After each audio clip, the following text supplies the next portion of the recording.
En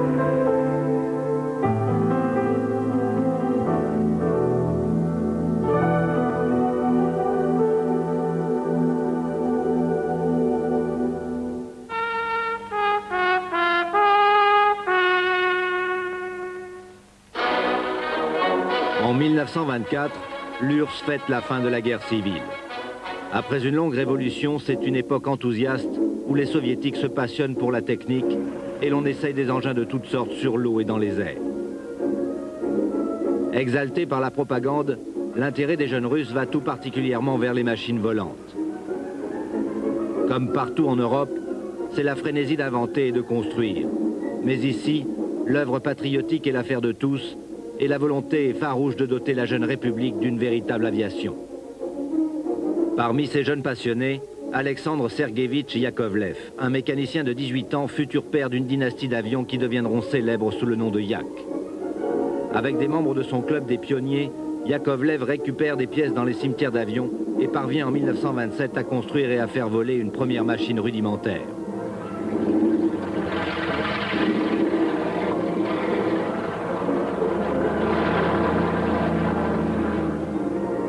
En récompense, le jeune constructeur est admis à l'Académie militaire de l'air. C'est là qu'avec un collectif d'élèves, il fabrique un appareil monoplan.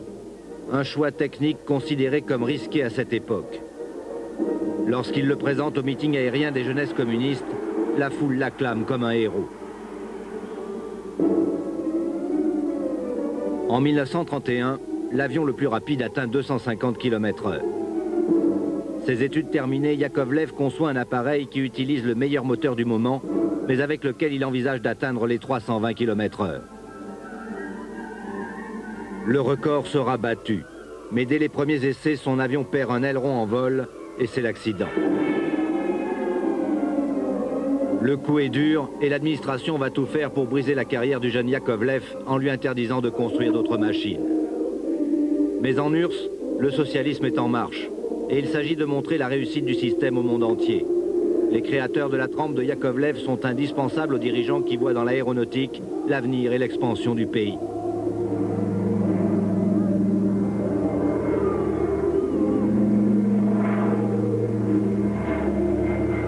C'est à cette époque que Tupolev présente ses premiers avions gros porteurs.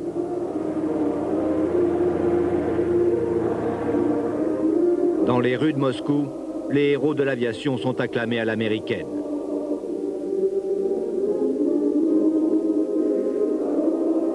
La nouvelle construction de Yakovlev, appelée UT-2, est un avion de sport qui sert à l'entraînement des pilotes. Certains d'entre eux sont encore utilisés de nos jours pour la voltige.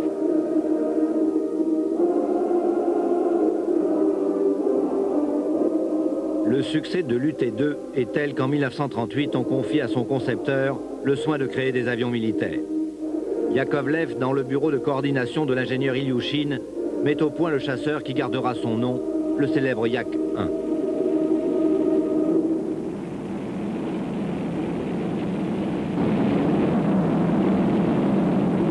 Cet avion, très aérodynamique, tout en métal, est prévu pour voler à 650 km/h et à plus de 10 000 mètres d'altitude. Le Yak-1 effectue son premier essai en vol le 29 juin 1941. En URSS, la guerre est déclarée depuis 3 jours.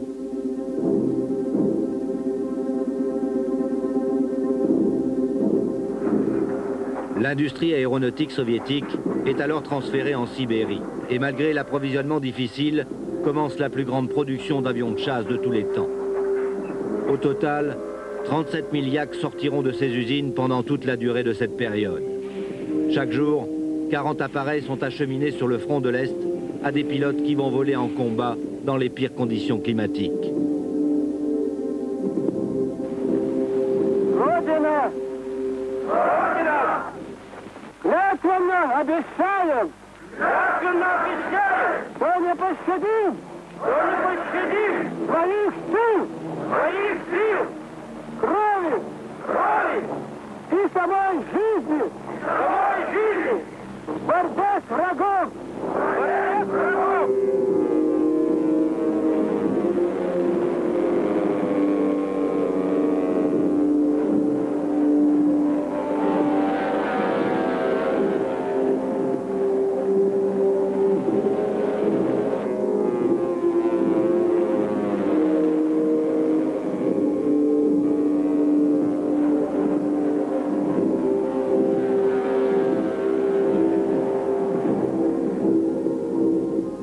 Grigori Borisevich Glinka était l'un de ces pilotes.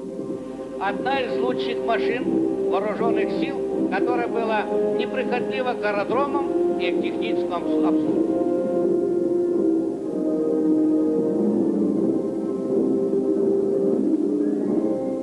Les Français de la célèbre escadrille Normandie-Niemen ont eux aussi combattu sur des yaks aux côtés des Soviétiques. Attention, beaucoup de fatwa.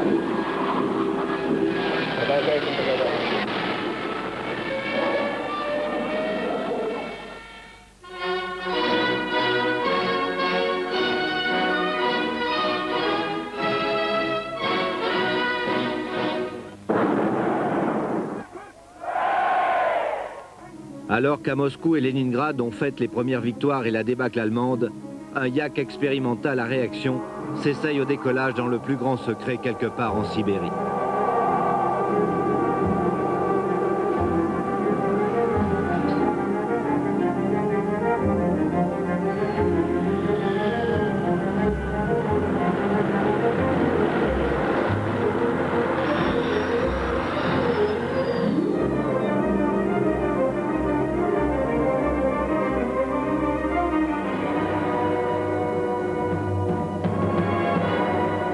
Les jets de cette époque sont assez incontrôlables et il faudra attendre plusieurs années pour que le Yak-15, le premier chasseur à réaction soviétique, soit réellement opérationnel. C'est en 1947 que pour la première fois sont présentés sous les yeux d'une foule ébahie des formations d'avions à réaction, des Yak et déjà des MiG. Dès lors, Yakovlev dispose d'énormes moyens financiers pour mettre au point les machines volantes les plus diverses. Il construit tout d'abord un hélicoptère gros porteur et un planeur cargo. Ensuite, le biréacteur Yak-25, sur lequel est mis au point le siège éjectable. Finalement, Yakovlev construit le Yak-32, qui s'avérera un remarquable avion de voltige.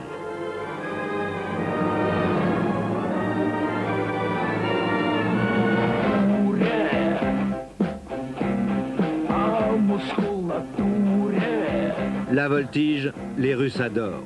C'est un sport où peut s'exprimer pleinement la fougue du tempérament slave. Quant à la rusticité des yaks, elle fait merveille. En 1970, les Soviétiques participent à tous les grands meetings internationaux sur des Yak 18 PM, mis au point par Sergueï, le fils de Yakovlev, qui s'est largement inspiré de l'UT-2 construit par son père dans les années 30.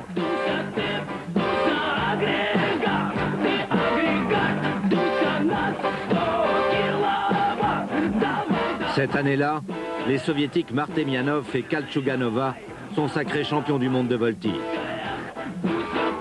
Le pilote français Marcel Charolais, qui essaye l'appareil, est si satisfait des performances de celui-ci qu'à sa descente, il parle russe. Ok, хорошо.